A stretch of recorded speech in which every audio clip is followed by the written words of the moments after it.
everybody, it's your old friend, the Professor, and, well, I got a science lesson for you, and a history lesson to boot.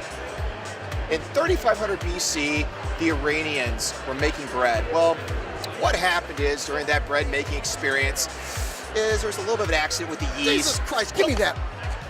We're at the North Texas Beer Festival. Let's drink. What's wrong with you, man? Jerk.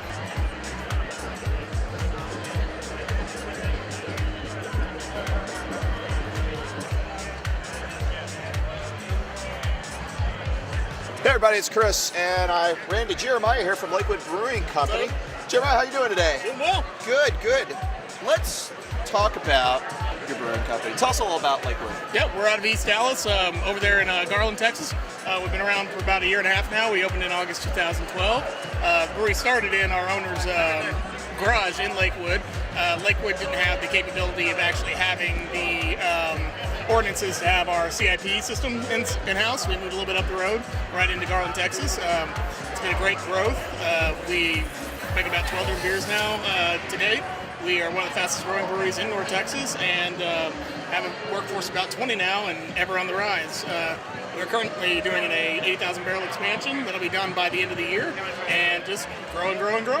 Nice. Let's talk about the brews that you brought with you today. Go ahead and tell us a little about them. Well, I brought our Core 4, which is going to be the Rock Rider American Rye Wheat, the Lakewood Lager, the N-Style Lager, the Hot Trap Belgian IPA, and the Temptress Imperial Milk Stout, as well as our seasonal, which is our Zomer Pils. Nice.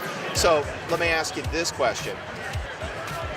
You basically make all these beers. Which one would you pick as your favorite? If you had, it was like a child, what one would you like? It jumps back and forth. You know, everybody knows this for the Temptress. Definitely one of my personal favorites. It's an Imperial Milk Stout with vanilla. So, you know, most people know what the Imperial Stouts are. Imperial Milk Stout actually has a little bit of lactose sugar added to it, so it balances the harshness of what would be the coffee and dark chocolate malts. And then we actually add a little bit of bourbon-aged vanilla to soothe the back end, so it doesn't drink like the 9.1% beer actually is.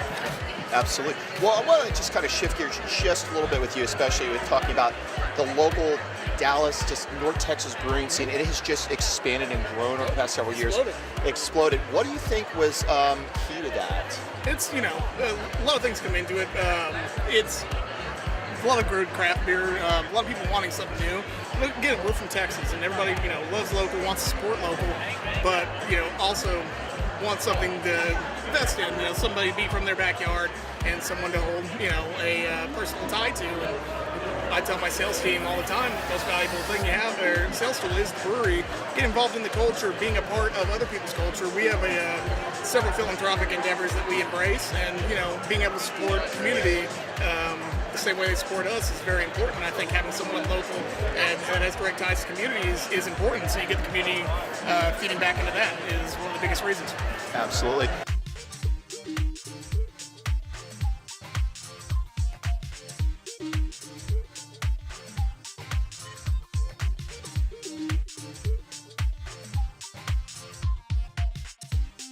So, walking around the floor, I found a group that I had to interview. This is the Small Batch Bastards. How are you guys doing? I'm doing great. How are you? I gotta ask, Small Batch Bastards, there needs to be some explanation behind this. It's not a long explanation.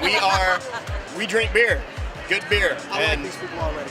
We, me and my buddy Brandon just decided we went to a bunch of these festivals. We like craft beer, so we founded the Small Batch Bastards, and these guys all joined in, and now we made shirts, so it's official. Well, all of you seem like really cool people. Y'all just go around, except for this one right here. I don't know about it. She makes our pretzel necklaces. She makes you make the pretzels? Where's my pretzel? You didn't RSVP. Oh, maybe next time. That's not all. These are my people. Awesome guys. Like.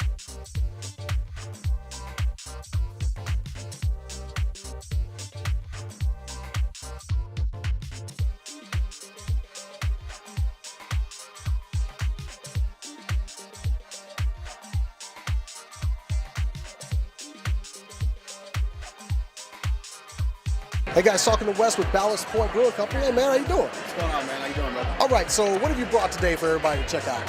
We have brought, 4 of our core brand beers: a lager, a Kolsch, an amber ale, and an IPA. We are a craft brewing company, Ballast Point Brewing and Spirits from San Diego. Our beer has been in the state of Texas since about July of 2012. I'm drinking a Rebel just because I'm so excited, so I'm going to keep that. Well, I'll just go ahead and take this. So we just go ahead and show that to everyone there. Yeah, man, these are, as you can see behind us, these are, 4 of our core brand beers that we have on shelves in Texas as of today. And also what I brought out is 2 of our spirits that we also make. Yeah, I was checking those out. How's that? You were telling me that the distillery is like right across from the brewery? Yeah, I mean, in our brewery, there's a fence that basically divides the brewery from the distillery. So we've been making spirits for about 6 years. So they are finally in the state of Texas and will be on shelves the middle of next week. Oh, awesome. Okay, that's breaking news. It'll be in this next week, so check it out. So what's been your most popular brew that you've been serving today? Believe it or not, our most popular beer isn't behind us, and we're not sampling it out today. For the simple reason of that we kind of needed it for shelves and needed it for bars, just because we've been selling so much of it. You're holding out today. We're privileged to say that we're the fastest growing brewery in the United States right now. So it sounds like a big thing to say, but we're selling a lot of beer. So Sculpin is our #1 beer as an IPA, a nice American IPA, 7% alcohol. That is our #1 beer in the state of Texas as well.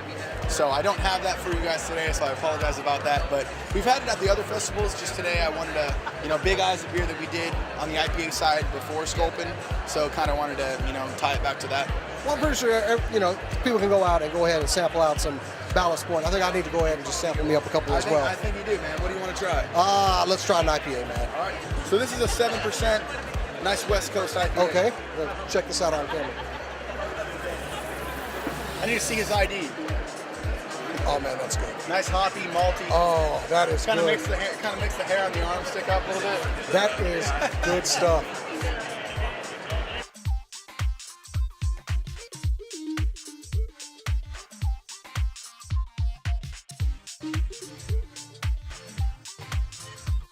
Now, one thing you're going to learn at a beer festival is, there's a lot of great beers, but occasionally you're going to get kind of hungry. And this is where Scott comes in. Scott owns Bratwurst. Welcome, and tell us a little about your business. Oh, well, thank you, first of all. And, we're a Bratwurst company, and so we love to pair with beer festivals.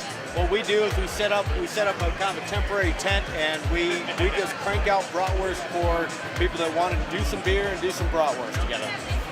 Absolutely. Now, I was looking back here, and you got, some of the traditionals, the classic white, and of course, and also saw you had some others. Tell us a little about your selection. Well, you know what? We started just as a regular Bratwurst company. And so we have an authentic German brat. We have a smoked brat with cheese, which is another German brat.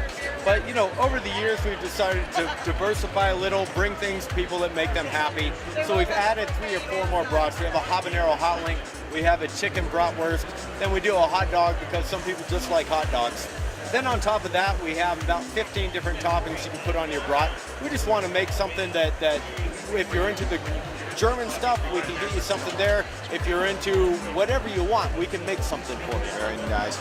Now, one thing that I've learned about your brat business is that you don't make your typical brats. You throw all sorts of crazy stuff on them. Really good stuff. We do. We like to. Yeah, I know these guys will put Doritos on your brats for you, which is, and bacon, I hear? We have bacon. Who doesn't love bacon? I mean, bacon's awesome.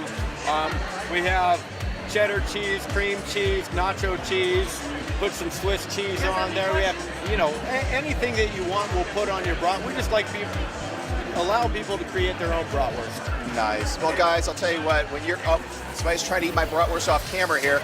So, guys, if you come to these festivals, check these guys out. They are amazing.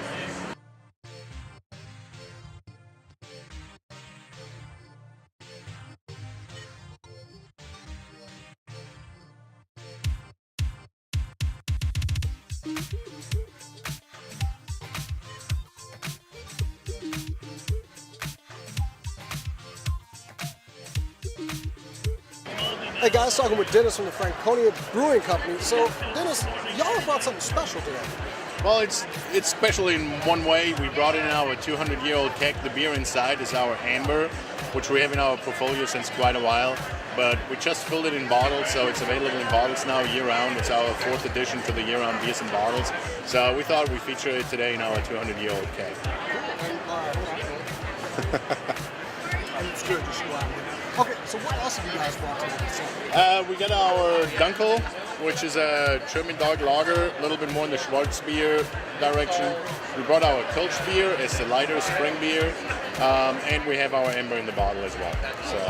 So how long has Franconia Brewery been going? Well, we're actually a little bit over 6 years old. We're the oldest brewery in Dallas and Dallas Metroplex. We have been the second brewery in North Texas, right behind Raw. So it's a little bit over 6 years now. Cool. And y'all have got some great stuff. I've tried this and Thank you. And a couple of the other things. So what's been the most popular brew today? For us, overall, or you mean here today, what they serve? I would say the Amber, definitely. Yeah. Okay, if you're going to try out a 200-year-old beer, I definitely recommend this is the one to try. Dennis, thanks for talking to me, man. Little grasshopper, when you can snatch the milk stout out of my hand, you will be truly red. What the hell was that? It's good, what that is. All right, so guys, it's been fun here at the North Texas Beer Festival. Once again, a successful year in this. I believe so. I think I'm a little sloshed, but... Oh, I am. From us, SES Live, Keep on nerding.